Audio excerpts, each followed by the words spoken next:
Andito na naman tayo sa nagbabagang showbiz balita. Panoorin natin ang video ni Maha Salvador kung saan ay ni-welcome siya ng TV5 sa pagbabalik niya sa kanyang trabaho. Panoorin natin ang video ni Maha.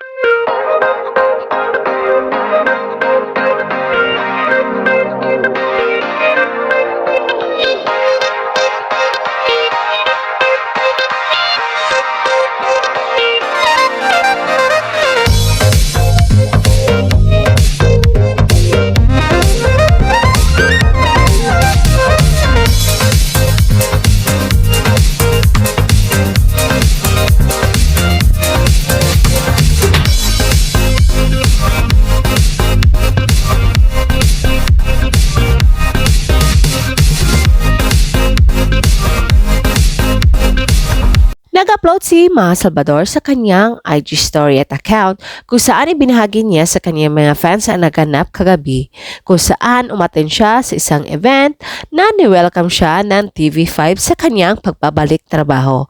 Masayang-masaya nga si Maha Salvador sa nagawa ng TV5 sa kanya at ngayon ay pagkatapos siyang nanganak ay balik trabaho na si Maha Salvador sa TV5. At ready na nga siya sa mga proyekto na darating na sa kanya. Panoorin natin ang kabuuan na nasabing video ni Maha Salvador at huwag kalimutang malagay ng iyong komento sa video na ito.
Thank you sa panonood sa nasabing video ni Maha Salvador sa kanyang pagbabalik trabaho. And from Showbiz Update, don't forget to like, subscribe, and share.